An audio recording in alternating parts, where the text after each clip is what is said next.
On the 5th day of Christmas, the European Soccer Show brings to you 5 European leagues, 4 title races, a 3-way fight for the European Golden Boot, 2 winter pauses, and Wolverhampton Wanderers still haven't won a game. Hello, everybody, and welcome back post-Christmas. And with me, as ever, is Leo. Leo, what is it?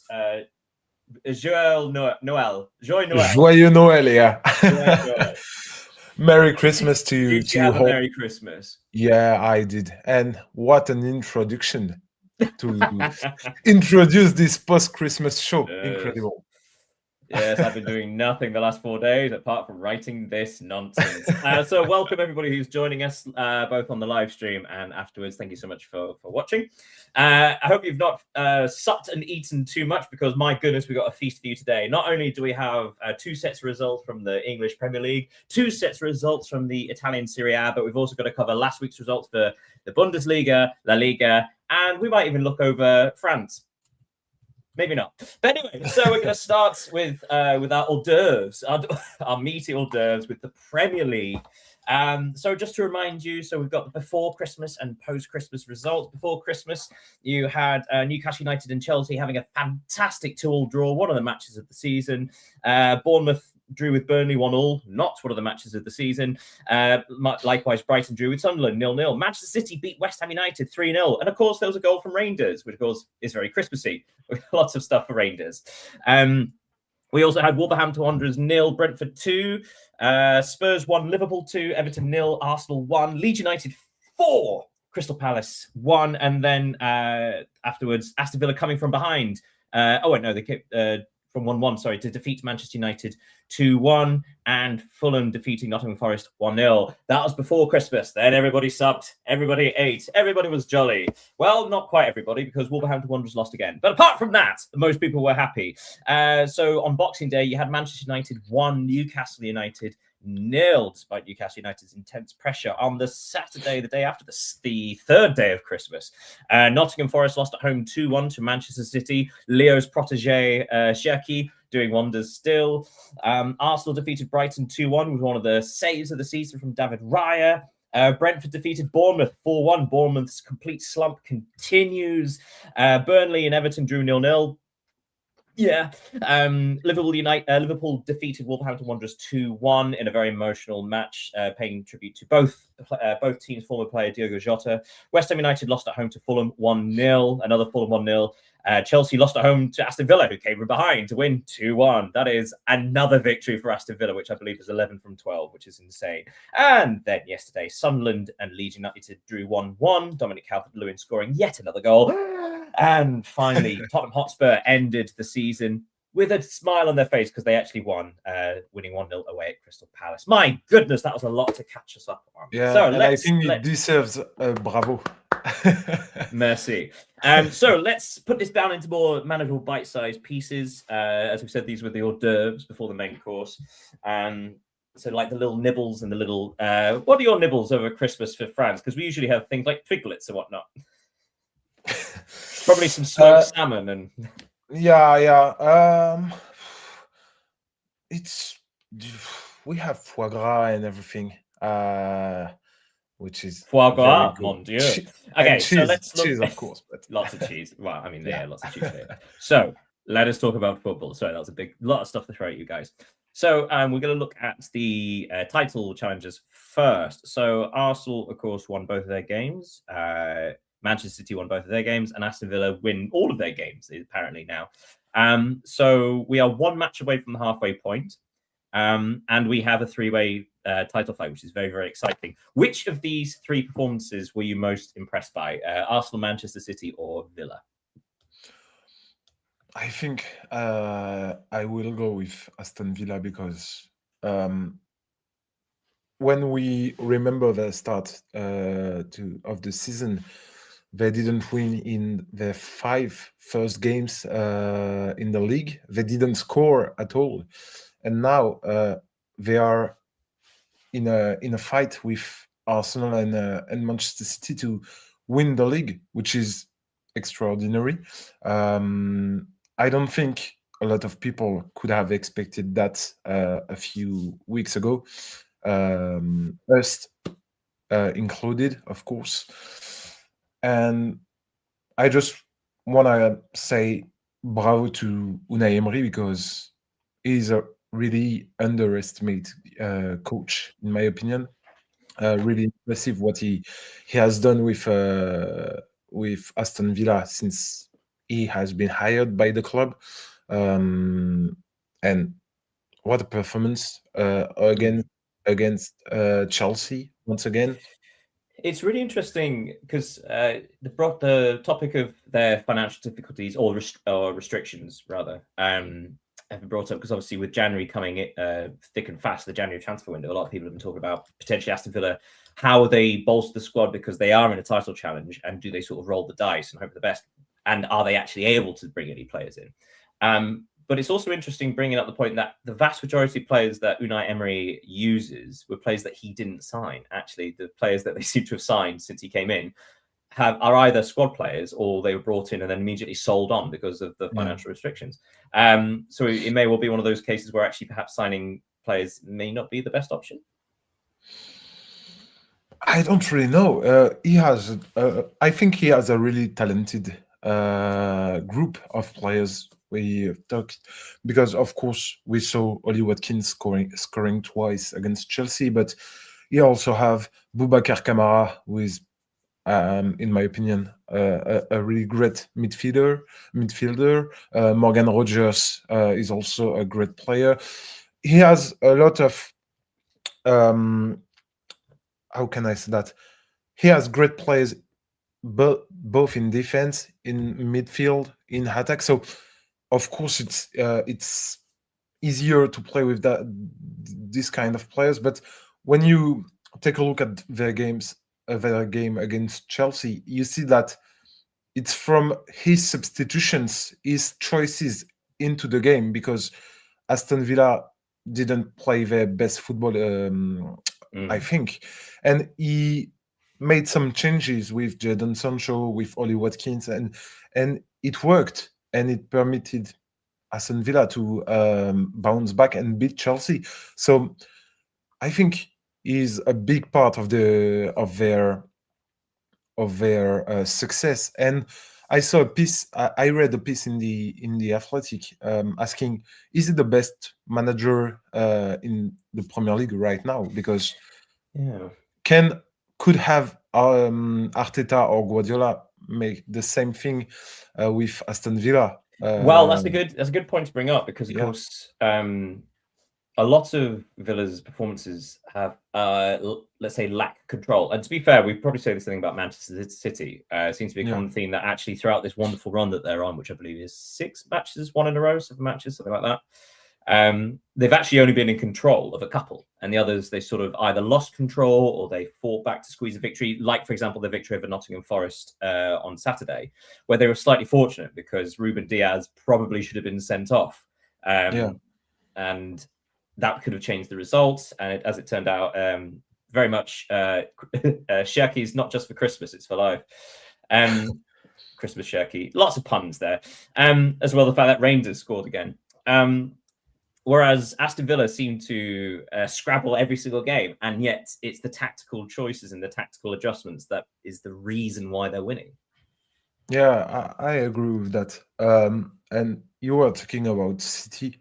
I think you asked me earlier what team between Arsenal, City, and Aston Villa impressed me the most. I think it's Aston Villa for the reasons we have talked about, but we also need to give some credit to Manchester City because we can see that Pep Guardiola had to change his way of playing after last season, which was difficult for Manchester City. He now has a player in the person of Ryan Cherki, a special player, a player who needs to be free on the pitch. And Guardiola is like someone who doesn't really like to have not control over his players. Of course, he had Lionel Messi, but it's to have Messi. It's different than to have any other players in the world.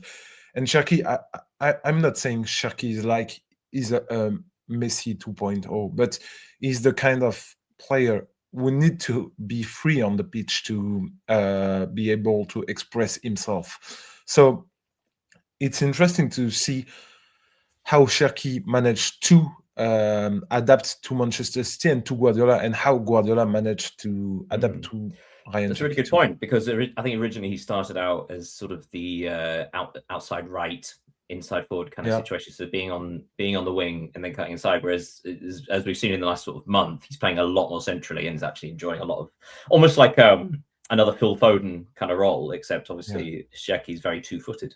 But it does seem that they could both actually play together. It's very interesting what's happening there. And I have a question for you. Do you think Cherki is on the top 3 of the best Premier League player at the moment? Because he missed weeks of competition. He's been playing only 9 full games in over 18 appearances this season. He has scored 4 goals, assisted 8 times. He's the top assist provider in the Premier League. Truthfully, sorry to quickly answer before you move on. Go. It's one of those cases where I'd probably say, winning player of the month, absolutely, because the form is without question.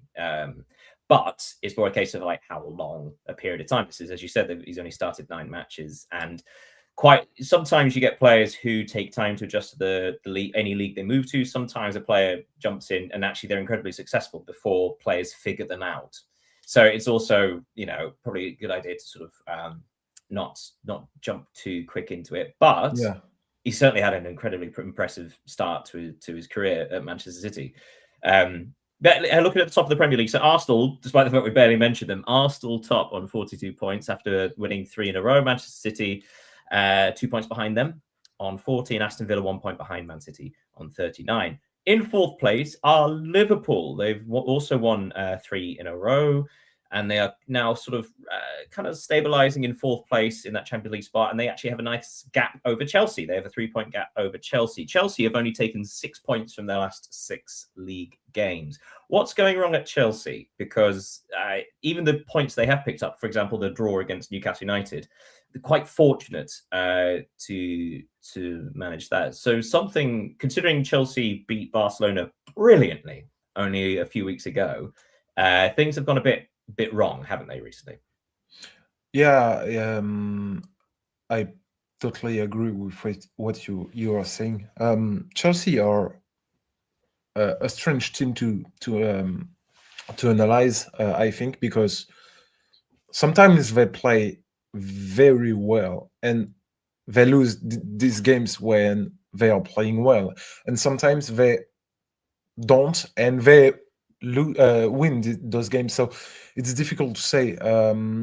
Chelsea, we have seen them in the last few months. You mentioned Barcelona, but we can also mention their victory over Paris Saint-Germain in the Club World Cup final. Yeah, they were really good in those games against big opponents. They won 3-0 both times.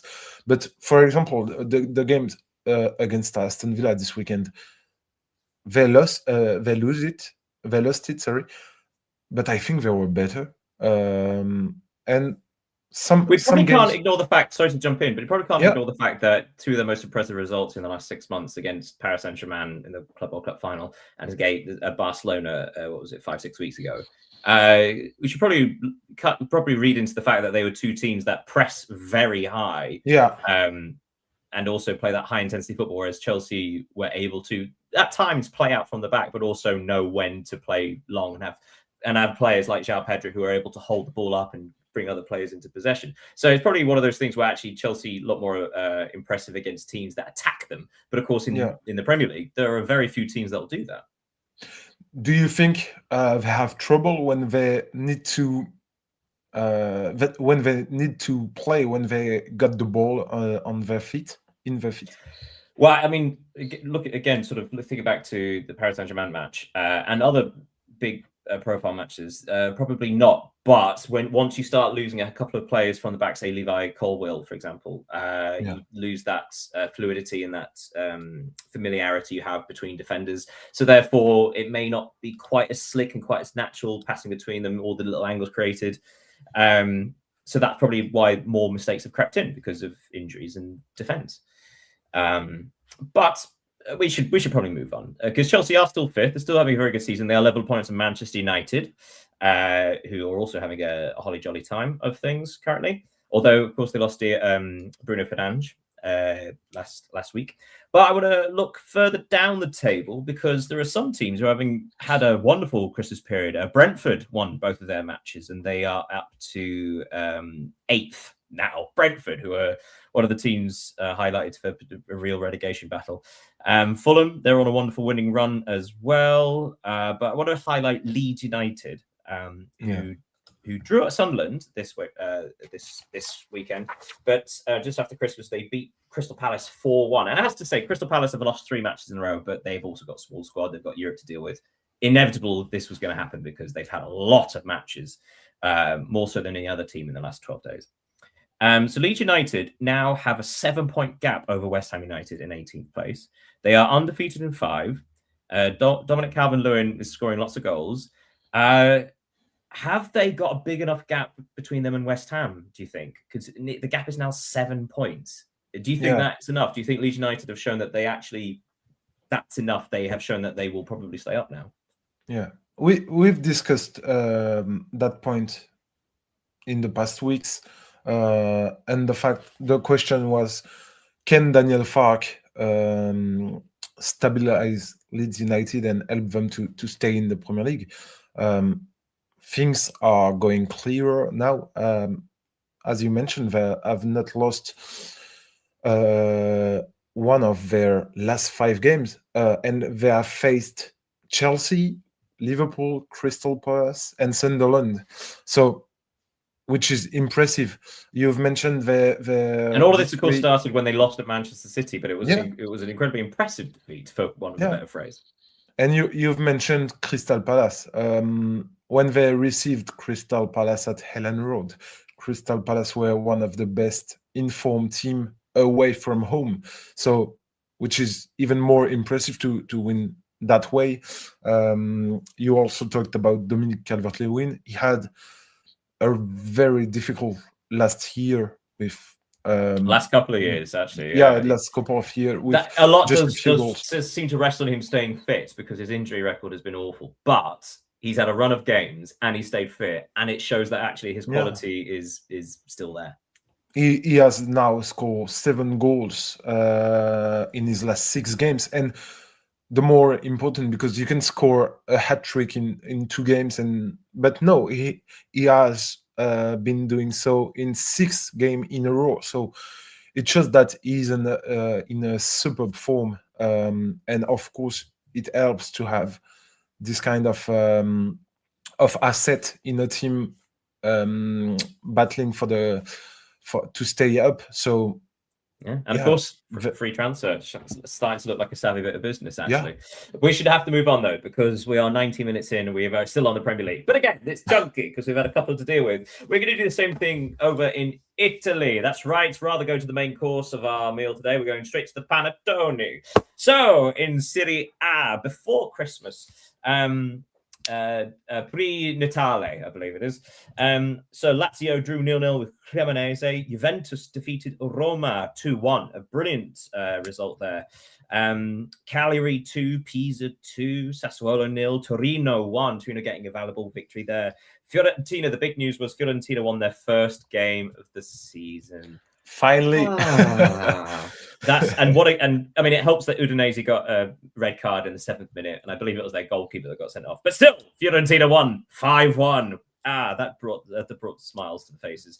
And Atalanta won at Genoa 1-0. We'll talk about the Supercoppa Italia after we've done the league. Let's go to the weekend's results. So just passed on Saturday, Parma defeated Fiorentina 1-0, despite the fact Fiorentina were actually the better side, probably. But things are looking slightly better for Fiorentina, but that's not saying much. Lecce 0, Como 3, Como refinding their form. Torino 1, Cagliari 2. Cagliari, another impressive performance from Cagliari. Udinese 1, Lazio 1. Keenan Davis, 5th minute of stoppage time, equaliser for Udinese. And Pisa 0, Juventus 2. Juventus scoring 2 late goals to squeeze that one through. On Sunday, AC Milan beat Verona 3-0 through goals with Christian Pulisic and a couple from Christian Nkunku.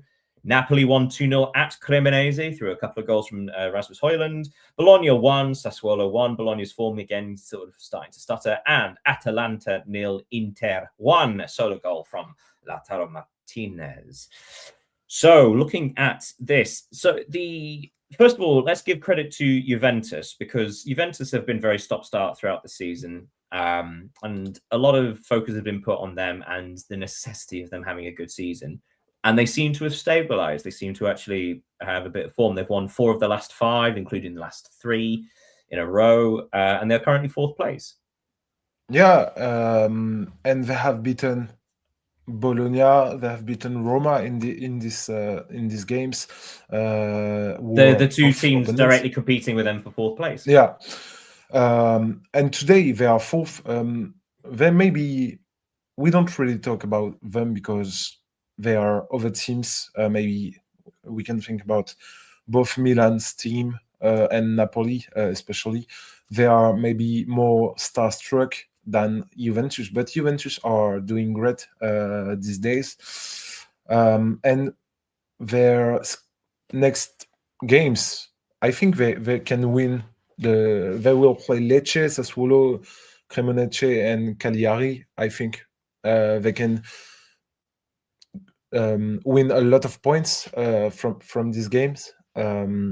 So it will be a good opportunity for them to stay in the top 5 teams. And potentially close the gap to the top. I should point out, so currently Inter are top on 36, AC Milan 35, Napoli 34, they're your top 3, and then Juventus on 32. However, Juventus have played a game more because all 3 of those teams and Bologna were playing the Supercoppa last week, so a 1 match behind.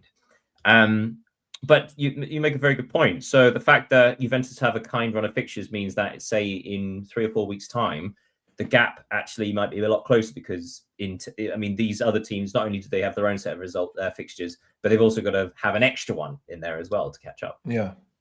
And also it's important. It's important for them to win these games in January, because after that, there will be the Champions League knockout stage and everything. So if they can win these points now, maybe the other teams will lose points in March, April, if they go far in the European competition. Even if, of course, AC Milan don't play in European Cup this season.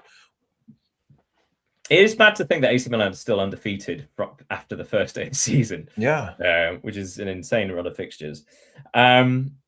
Beneath Juventus, I should point out Roma could actually overtake Juventus if they beat Genoa tonight. Yeah. And then, because Roma are obviously still having a fantastic season, despite the fact their form has also slipped slightly.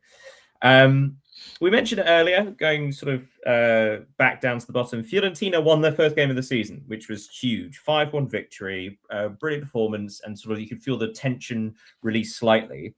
Now, they also lost to Parma, who are in a relegation battle, but they've got a bit of breathing space. But it has to be said, Fiorentina are still 5 points behind Genoa. So hypothetically, if Genoa beat Roma tonight, probably won't happen, but if they did, Fiorentina would be 7 points from safety. It's that mad thing that I think we said about Wolverhampton Wanderers, that even if they won 3 matches in a row, they would only just catch up to 19. Yeah. That's how far behind. So likewise with Fiorentina, they need to win 2 matches just to get within touching distance of safety. Yeah. On that subject, I read an article on a website specialized in the club that said that they now have like 91% chance of being relegated at the end of the season. Personally, I found it a little hard to believe because I think they have talented player. They are a talented team, and they also have the means to reinforce themselves during the mercato. So it's 91%. It's just a statistic, and it worth what it was. But I think they have the potential to save themselves. Well, the interesting thing is, even with that victory, so if you go down the form table of Serie A, there's only one team with a worse form than Fiorentina, and that's Pisa, who are immediately above them. So the fact is, Fiorentina, yes, they won a match, and they drew one as well recently. So that's 4 points in the last 6 matches, which is still awful. It's still the joint second worst in the entire league, along with Torino, actually. While the teams above them, Verona, Genoa, Lecce, Parma, Cagliari, all of them have won more points than them in the last 5 matches. So it's like not only are they that far behind, but the other teams are actually pulling away. So Fiorentina need to react. So hence why 91%, I think, because again, we're saying, all right, Fiorentina, if they win 3 matches, they're back to safety. All right, but they need to. Where are those 3 wins going to come from? Yeah, but this is what I think is exciting in Serie A, is that there is something at stake at every level in the table. If you, it's not like in the Bundesliga, for example, when you know that it would be a miracle if Bayern Munich don't win the league. Here, every team has something to play for. The title, we've mentioned AC Milan, Inter, Napoli, and everything. The European competition, qualification, and the fight to stay up. And it helps to make the level of the league grow, because no one can rest even after a win. So that's exciting. Right. Well, we're going to park Serie A and talk about the Supercoppa Italia. So yes, the Italian Super Cup. Now, of course, back in the day, the Super Cup would just be the league winners against the cup winners, and that's the Super Cup. But of course, a few years ago, they sold it to, is it Saudi Arabia, the Italian one is? Yeah. Yeah, so they sold it to, and now they hold it there, and there's a semi-final, etc., etc. So last week, in fact, a few days before the league fixtures, Napoli, AC Milan, Bologna, and Inter all went over to Saudi Arabia and had a little tournament, and we have a winner. So the semi-final, first of all, Napoli defeated AC Milan 2-0. With goals from David Neres and Højlund. So despite the fact that Napoli are not able to rotate much at all, they are still having success with David Neres. And Højlund is really, really having a terrific season. The second semi-final, Bologna and Inter drew 1-1. Marcus Thuram scored for Inter. Orsolini scored a penalty for Bologna. They went to penalties and Bologna won 3-2. So in the end, the cup winners played the league winners. Hooray! The system works. So the final, Napoli against Bologna, and Napoli came out the victors 2-0, 2 goals from David Neres.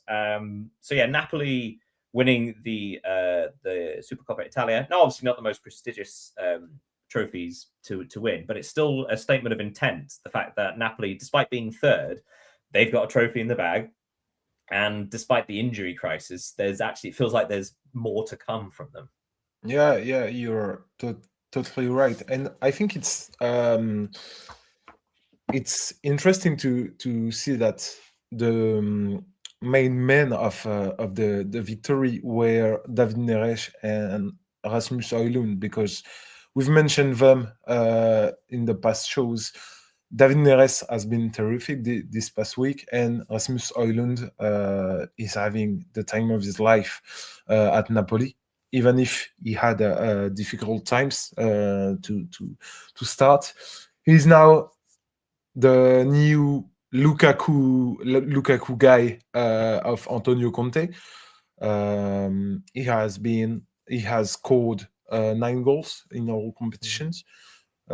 He's actually quite similar to Lukaku in some ways, because I mean Lukaku is also a bit of a battering ram as well. Like, he's so powerful. But Højlund shares some similarities. Actually, he's tall, he's quick, but he's not rapid. But he is very strong. Yeah, that's why I think he's like his Lukaku, and we all know the link between Antonio Conte and Lukaku, and the importance of the player at Inter, for example. So it's interesting to see that, and I think Antonio Conte is the manager that can help Højlund to grow, because of course I think we judged him maybe too early when he joined Manchester United. Even if when you are a player of Manchester United and these big clubs, Barcelona, Real Madrid, I don't know, Liverpool, of course it's you will be judged also by the importance of the club. But Højlund is only 22, and he shows that he's capable of shining in a big team, a league champion, because Napoli won the league title last season. So it's good for him. And now, which is interesting, is to see what will be his future, because just as a reminder, is just on loan from Manchester United to Napoli, so it will be interesting. True, but there is I believe there's an obligation to buy in that clause. Yeah, I don't remember. So you are it's either an obligation or an option. I'm fairly certain it's an obligation, though. But much like Marcus Rashford at Barcelona, it is surprisingly low fee. So again, even if it's say 40 million euros, considering the season he's having, he's clearly actually worth more than that, especially considering his age. And another Manchester United player shining abroad. Sorry, I'll be honest, if our editor Sean watches these, he just get constant abuse for Manchester United. Although they're having a good old time currently, so hey ho. So a word quickly before we finish off with the Italians. Talk about Inter and AC Milan. Do correct me if I'm wrong. So Allegri's in charge of Milan, right? Yeah. And Inter is Christian Chivu? Chivu, yeah. Chivu, sorry. Chivu. I don't know how to it's considering both, I mean, first of all, the fact that AC Milan are undefeated in so many matches since the opening weekend of the season. Allegri is clearly doing an excellent job, as is Christian Chivu. Do you think that the lack of experience for Chivu might be the deciding factor, considering Allegri has been here, done it many times, and obviously this is Chivu's third match season in management? Yeah, something like that. So do you think that might be the deciding factor? Because on paper, Inter's squad is stacked. You know, it is capable of playing in all these different competitions and going deep in all of them and potentially winning all of them. Whereas AC Milan are just concentrating on the league, and the league is what Allegri is very, very good at winning. That's a tough question. I know. Because a few months ago, I don't think a lot of people would have bet on Chivu to succeed at Inter, because as you said, he's not experienced at this level of training. But I think the fact that Inter has a squad which is really better, in my opinion, than AC Milan will count at the end. But if you remember when they played one against each other, AC Milan won against Inter just a few. Crazy match, wasn't it? 4-3. Yeah, it was. Yeah, it was. Wasn't it just a 1-0? I'm thinking of something else, clearly. Oh no, but wait, let me. Then I'm thinking of something else. Then surely. It was. Okay, I don't remember. But yeah, sorry. But yeah, I think Inter will win this league because last season we do not forget that they lost everything on the line, whether it was the league, the Champions League, the cup. Of course, they want to take their revenge because they need to. They have something to give to their fans, and I think they will do because they have great players and maybe they are the best team in Italy. But I think certainly the best squad. They certainly have the best squad. Yeah, I think they have the best squad with Napoli, and I don't really know if. I think AC Milan will finish third or fourth in the league, not in the first two. Big cool. Right. Okay. So we're going to leave that there, and we're going to move off to Spain. I've lost where my Christmas dinner analogy is, but apparently we're going Spanish with this one. Yeah. So going back before Christmas, because Spain had no midweek games or any this weekend, so something of a break, even though it's not an official one. So in La Liga, Valencia and Mallorca drew 1-1. Real Oviedo drew 0-0 with Celta Vigo. Another 0-0 for Oviedo. Levante 1, Real Sociedad 1. De La Fuente got a fourth equaliser in the 4th minute stoppage time for the Levante, an important point for them. Osasuna beat Alaves 3-0. Real Madrid beat Sevilla 2-0. On the next day, Girona 0, Atletico Madrid 3. Brilliant performance there. Sorry, I'm going to just rocket through these. The big match, which should have been in Miami, some of them were saying, Villarreal 0, Barcelona 2. Again, helps that Villarreal got a red card in the first half. Elche 4, Rayo Vallecano 0. Brilliant performance there. Real Betis 4, Getafe 0. And Athletic Club de Bilbao 1, Espanyol 2, coming from a goal down to claim the victory there. So La Liga, the state of things. Barcelona are top on 46 points, and Real Madrid are second on 42.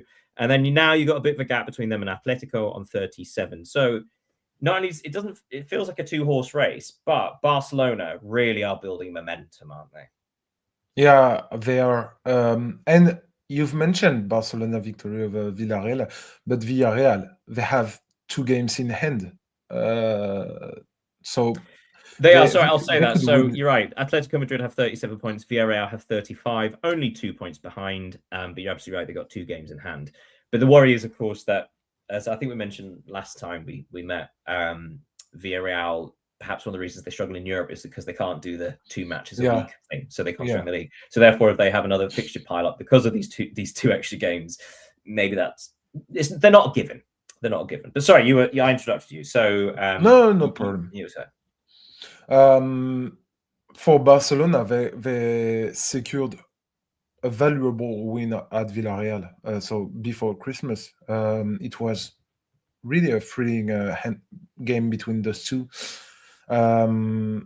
It wasn't perfect from Barcelona. Once again, I want to say Villarreal could and maybe should have scored if Garcia didn't make some great saves. They had a lot of chances, but never mind. They managed to come out on top in the end.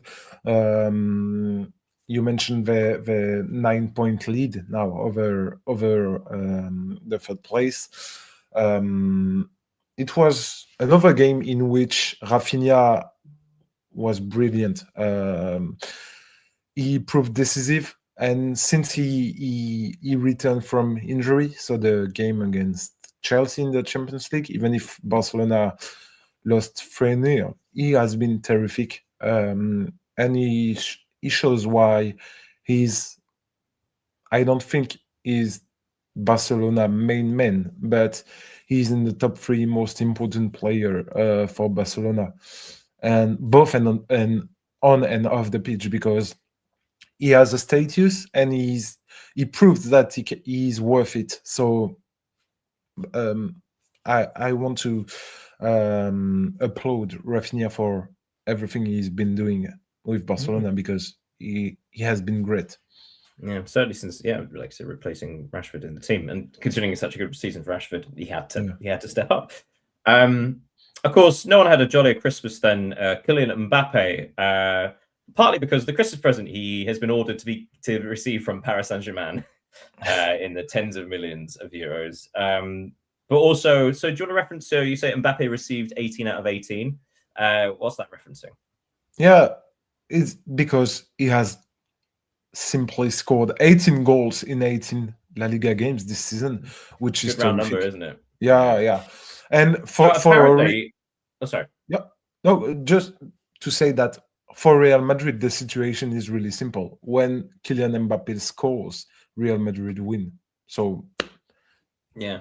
I saw an article as well, which basically laid out 2025 for strikers, because obviously currently Erling Haaland, Kylian Mbappe, Harry Kane posting stupid numbers in regards to goals scored and provided in a couple of cases. But Mbappe has scored the most goals. He is the top goal scorer in 2025 in the top 5 European leagues, which I don't know. It feels like it goes under the radar slightly, because Erling Haaland seems to be more prolific, especially at the start of this season. But like, he's very much just the end result for Manchester City. Harry Kane basically just dominating the Bundesliga, but also he creates quite a lot from deep as well, whereas Mbappe creates from the front, which, if you see what I mean. So as opposed to Harry Kane, who can play those insane passes and has the vision, Mbappe creates those opportunities, but still manages to basically to make the right choice at the right time. I think Harry Kane is the most complete player of the three you have mentioned.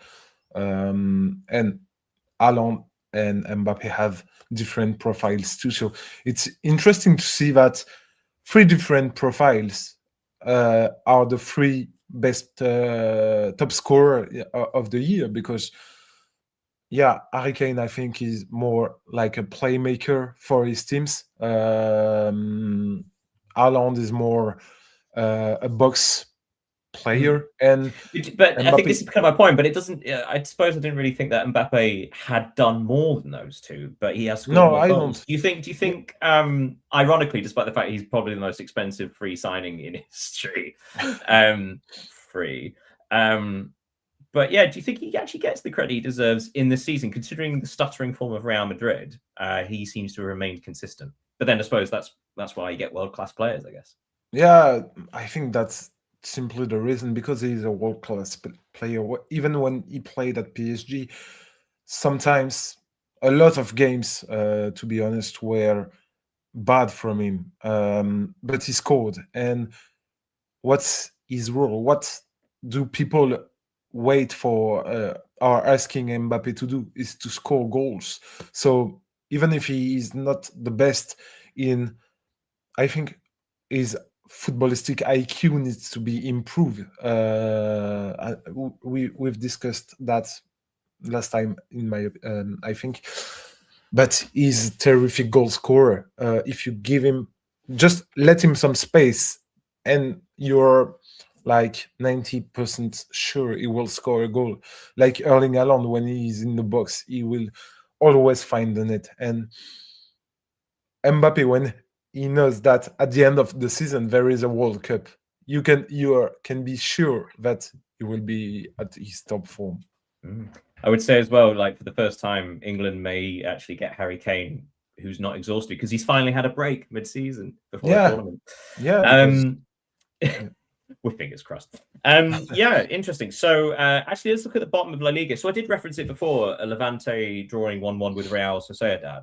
The reason I highlighted it was because Levante had lost 5 matches in a row before, like, say, De La Fuente scoring from the penalty spot in the 4th minute stoppage time. So sort of stopping the rot.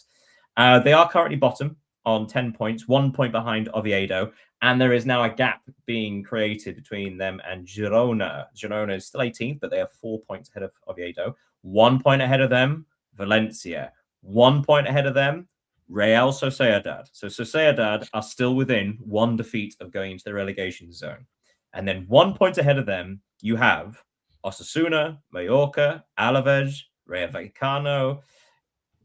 This is turning into quite the fascinating relegation fight, isn't it? Maybe not for all 3 teams going down, but that last relegation spot, currently you've got 7 teams all within 3 points of each other. It's tense, isn't it, for a lot of these sides? Yeah, it is. And we have to mention that contrary to the Premier League, Ligue 1, or even Bundesliga, there is no playoff game for the 17th place.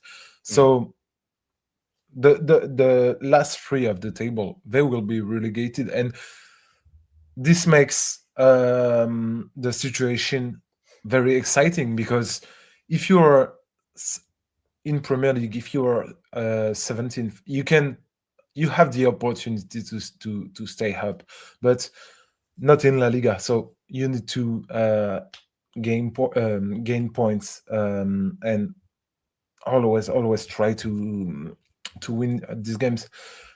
Having only 3 points between 18th place and it's like 12th place. Yeah, it's impressive. It's incredible.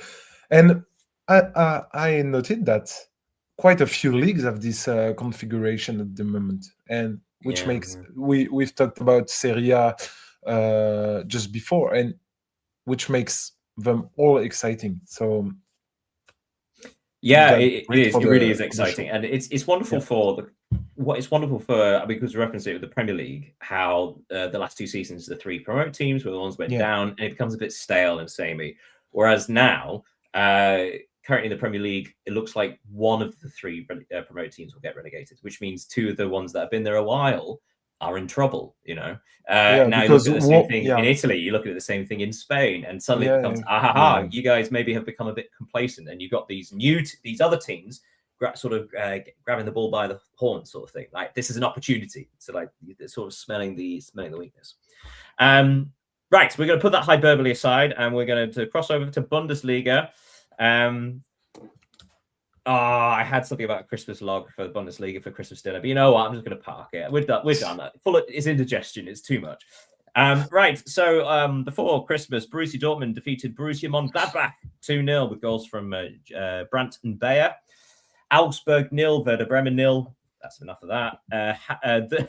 What I've don's the barbecue derby. So the hamburgers and the Frankfurters through 1-1. This one is quite nice. Thank you. That was 1-1. Köln lost at home 1-0 to Union Berlin. Late goal for Schaefer there. Stuttgart 0, Hoffenheim 0. The game of the round, definitely Wolfsburg 3, Freiburg 4. Brilliant match. Wolfsburg were ahead 3 times, I believe. And Freiburg somehow won. It was brilliant. RB's like Leipzig, despite their fantastic form, they lost at home to Bayer Leverkusen 3-1. Leverkusen, who have surprised people by actually good form again. And then the final day before the Winterpause, Mainz 0, St. Pauli 0, and Heidenheim 0, Bayern 4, with goals from Stanisic, Michael Olise, Luis Diaz, and of course Harry Kane. So that was the Bundesliga before Christmas. So in a couple of weeks, I'm intending to do sort of like a mid-season review for all the leagues, because obviously we get into the halfway stage and things, so on and so on. But it's hard to give Bayern anything other than, because we've said this, but anything other than an A+, A star, whatever you want to call it, because they've only dropped 4 points all season, which is remarkable consistency. But then when you see there are goals from Olise, Diaz, Kane, and of course on the bench you've got Nicholas Jackson, and you still got Musiala to come back. It's something like this squad is disgusting, isn't it? Like, they have not. I mean, to be fair, they did invest a lot of money in Luis Diaz, but actually he seems to have complemented the side really well. Yeah, I made some math because of course Bayern are a scoring machine, and they have already scored 55 goals in the league. So just say in 15 games, it's okay. They got 22 more than Leverkusen, who are the second top scorer in the league. If we just talk about teams, and it's an average of 3.6 goals per game, which is just outstanding. When you watch Bayern Munich, you just know that there will be goals, and not only 1 or 2, but a lot of. Which is funny because I've noted that there was 3 0-0 draws during this match day, which is quite unusual for the Bundesliga. So yeah, but they were getting ready for Krampus. Yeah. But yes, so actually, talk about credit. I feel like more credit needs to be thrown Leverkusen's way because they've got 12 points from the last 6 matches, and in that time they beat Newcastle United in the Champions League. They're potentially, well, they're currently I think 9th or something like that. So they are very close to actually going through automatically to the next round of the Champions League. So if it does feel like they were vindicated in actually getting rid of Ten Hag so early on in the season because actually they've stabilized and have well, they've stabilized. They've again decent form throughout the season. They've won some important matches, and I think they only drew 0-0 with Dortmund. I think in a very dull game that might have been Leipzig. But yeah, so Leverkusen, do you think they deserve a bit more credit because currently Dortmund seem to be sort of nonchalantly walking away to second place because they're just doing kind of enough, but not actually anything special. Whereas Leverkusen and Leipzig seems to be Leipzig seemed to be very impressive for a long period of time and then have a stumble. Whereas Leverkusen, sorry, this is a roundabout way to get to the point, but Leverkusen do seem to have like scrapped and fought for a lot of the season, and yet they are still in a good place. So therefore, credit needs to be given to them, surely. Yeah, Leverkusen, they make me think a little about of Aston Villa because they had a difficult start to the season. They got the dismissal of Erik ten Hag, even if, of course, Unai Emery didn't quit Aston Villa. And now they are third in the league after the victory over Leipzig, who have now lose two of their two last games. Sorry, and you've mentioned Dortmund, and I think I find incredible is that Dortmund they have only lost one Bundesliga game this season, but they are still 9 points behind Bayern Munich. Yeah. And I think that's where you see the difference between Bayern Munich and the other teams. The depth, the quality of the squad. And I was thinking about that earlier today. It must be very frustrating for to be a fan of Dortmund because you know that they never really have anything to play for because they can't really compete with Bayern Munich at the top, except on several occasions. But they are too strong to play for the qualifying spots for the Champions League. So you know that if you are a Dortmund fan, you will finish your league 2, 3, maybe 4 of the league. You will maybe compete with Bayern Munich for 10, 15 match days, but in the end, you will just be Dortmund the second or Dortmund the third. This is one of the things because earlier on in the season, one of the reasons why they got rid of is it Terzic who was in charge before? Yeah. It was about the identity of play. So of course, ever since Klopp left, there doesn't seem to have been sort of a long-term plan regards to what is the tactical identity of Dortmund. Sorry, no, it's Kovac, Niko Kovac. Kovac, sorry, so of course it's Kovac. Apologies. And yeah, I suppose that seems to be the way. So, like the fact that they nearly won the league a couple of years ago, we've mentioned it a few times. The fact that they sort of completely dropped the ball on the last day of the season, but those opportunities don't come along very often, and that's why it was so important to take it. Because without that tactical identity, this is just going to consistently happen. Because, well, you're sort of waiting for the other team to make a mistake, as opposed to you improve or you think of a new way to win. I'm actually going to end it there because, as it's the festive season, I've got quite a few quiz questions and little games at the end. But before we do, we've got, before we go from the Bundesliga, you mentioned that Peja Cintovic from Paradise to Hell. Would you like to explain that? Yeah, because it was quite difficult for him, a difficult afternoon, because you've mentioned the weekend's. Sorry, I was going to say, for those who don't know who he is, do you want to explain it? Yeah, he's the striker of Wolfsburg. He replaced Mohamed Amoura, who is currently playing at the AFCON with Algeria. he has been preferred to Jonas Wind, who hasn't scored a single goal in the Bundesliga. He's a young player, strong player. He's 20 or 20. He had been playing in the Bundesliga 2 previously. Freiburg trainee, Augsburg trainee. Sorry. And you've mentioned the game between Wolfsburg and Freiburg, which was obviously the big game of the weekend because of the results.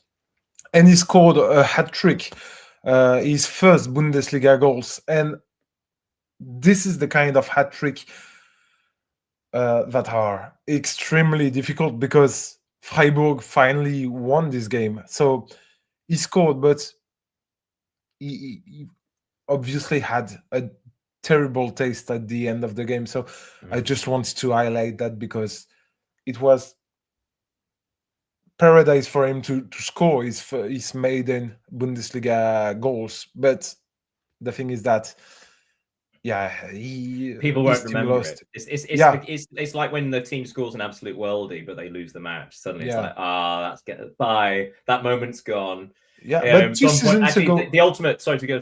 Someone pointed out that, for example, Scotland against Denmark, the World Cup qualifier. Yeah, the fact that Scotland scored 3 ridiculously good goals, but had Scotland not qualified, they would have all been immediately forgotten. Whereas Scotland dominate overhead kick goes down into history, as does the goal from beyond the halfway line, as does the volley from a left back on the wrong side of the pitch. It's all of that because they won. Yeah, of course. It reminds me of a game in Ligue 1 two seasons ago, Lyon versus Montpellier. Eli Wahi scored 4 goals in the game.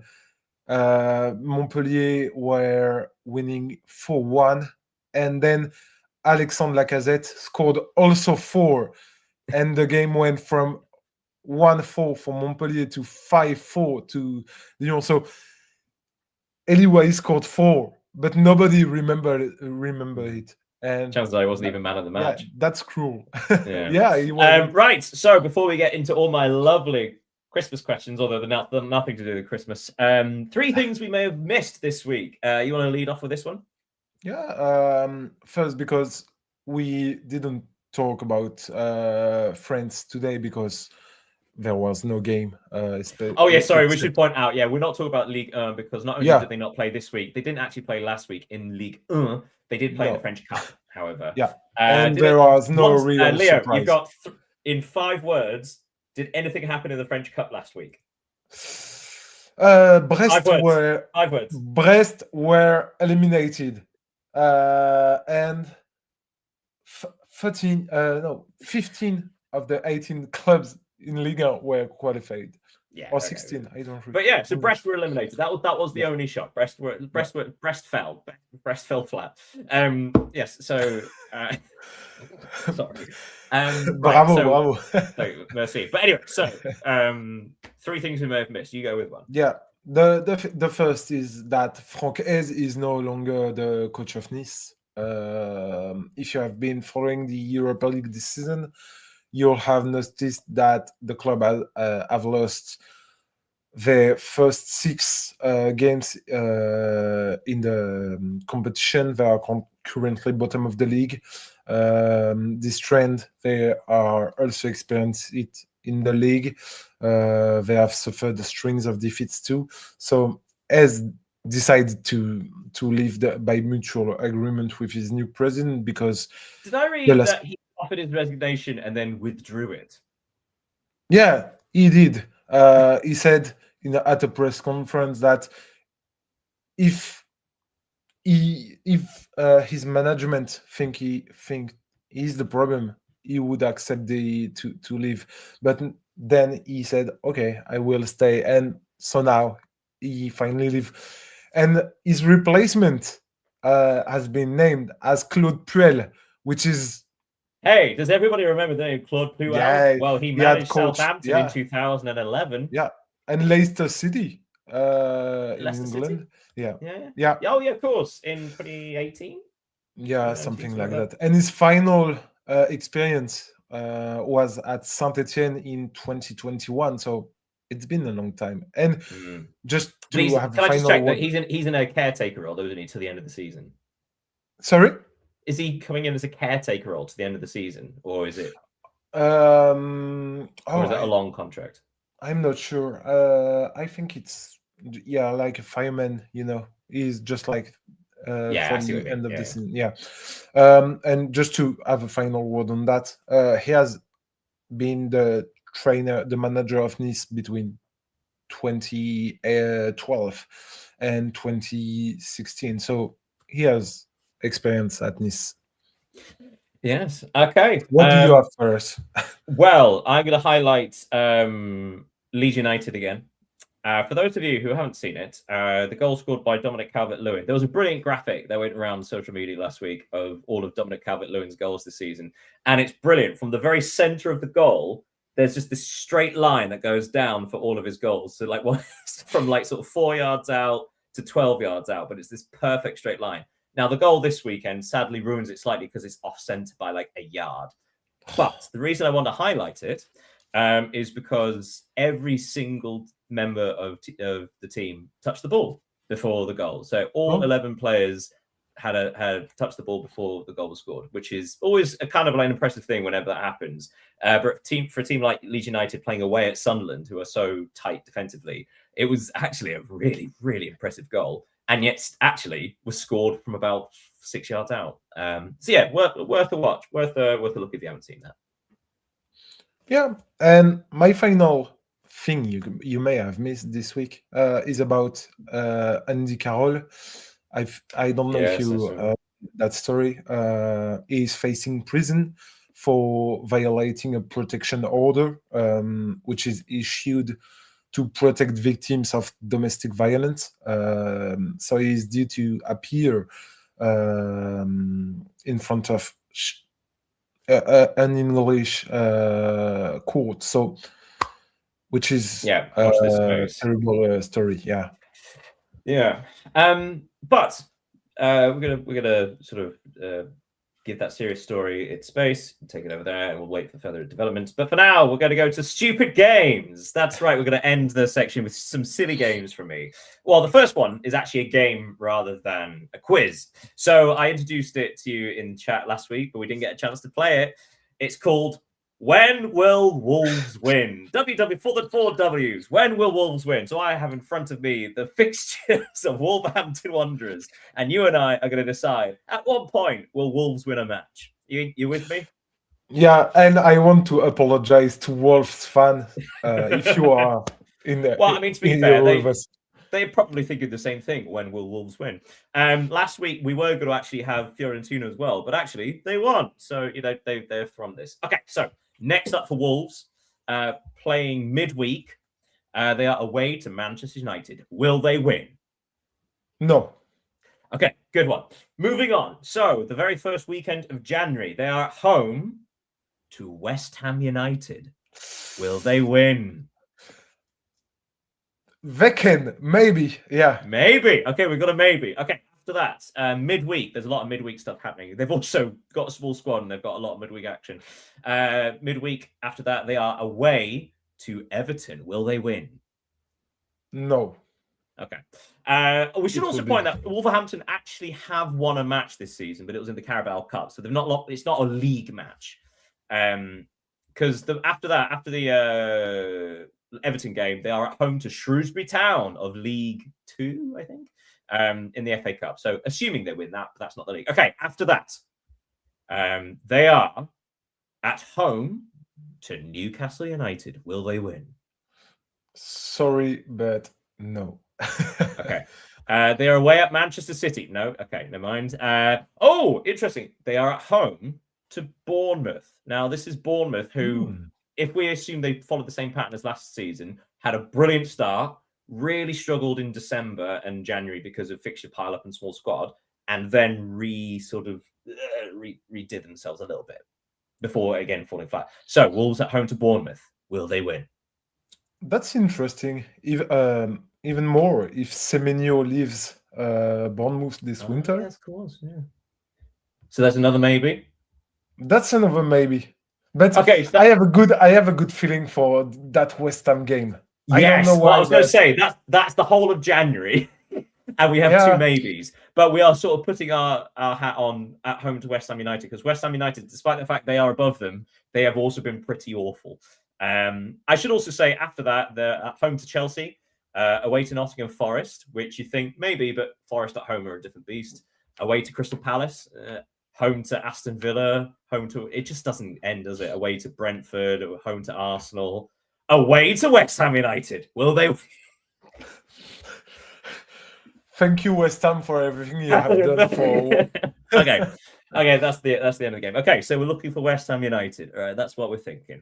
Okay, so to end, I have just a sort of question. It's a tricky one.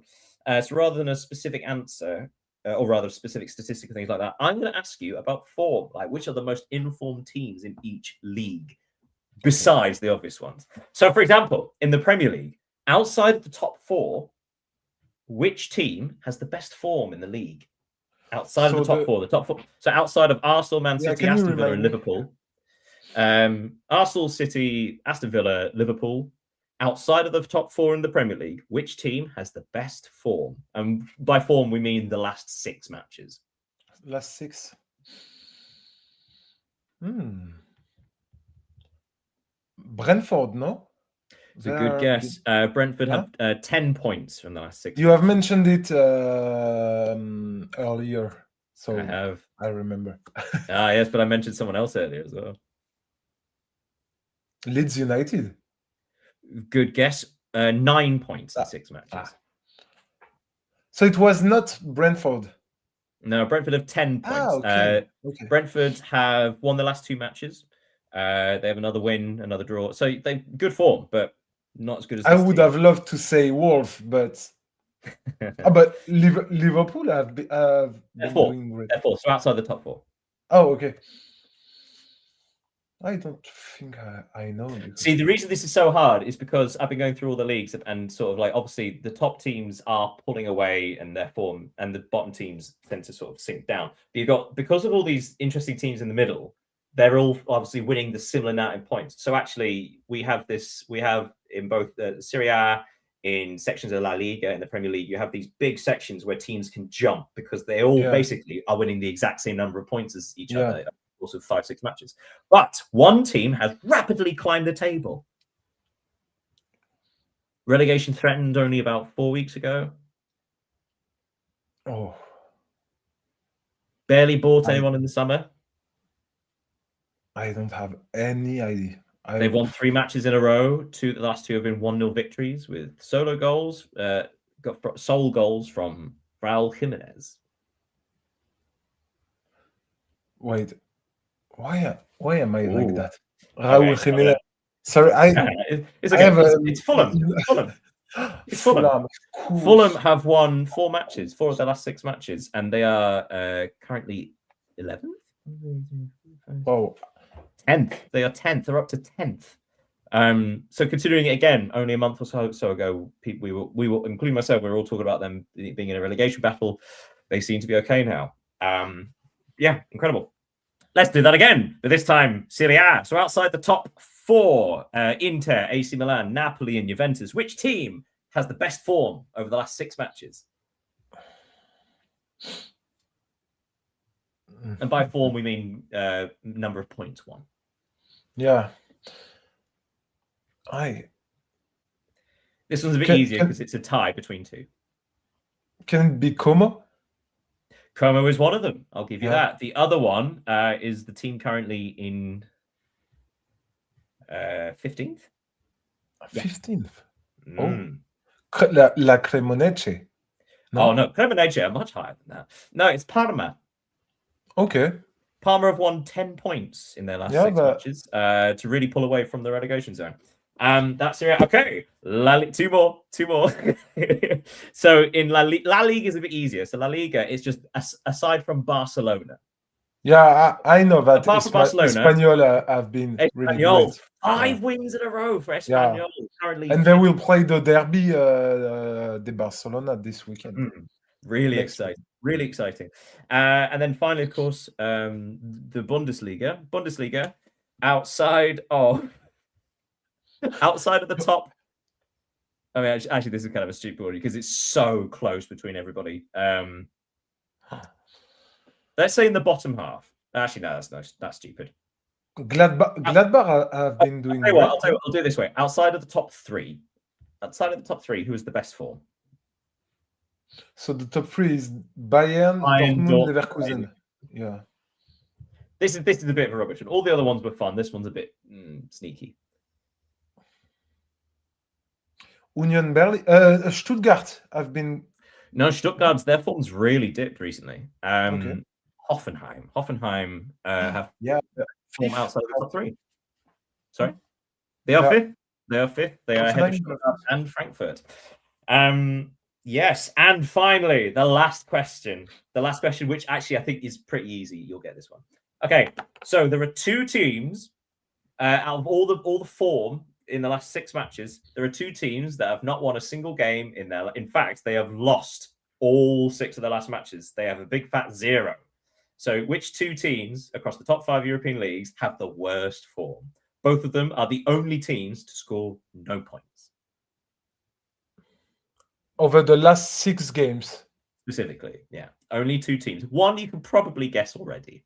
Nice.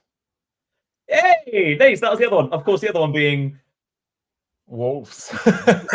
Yeah. So not so nice for Wolves because they're both pointless in the last 6 matches. Yeah. In Wolves' case, longer. Okay. They are nice Wolves. Yes. So that brings us to the end of this extra long episode. But of course, we had extra lot of things to catch up on. Things to look forward to next out. Well, there's more midweek action in the Premier League. And oh my goodness, I do believe it's Aston Villa against Arsenal. Yeah. Very exciting. Very exciting. But we'll cover that next week. Hey, it's been so good seeing you. So good talking to you. Thank you, everybody, for joining us. And thank you for sitting through this extra long episode. With me, as ever, was Leo. Merci, Leo. Thank you, Daniel. Thank you to all the people watching us. And just to let you know, we will talk about the AFCON after the group stage is finished to make. We'll have a sort of a roundup. Yeah. I say we, you are way more informed than I am. We will in most things. Thank you, everybody. Have a great new year, and we will see you in 2026. Yeah, and see you next year. Yeah. Goodbye, everybody. Goodbye. And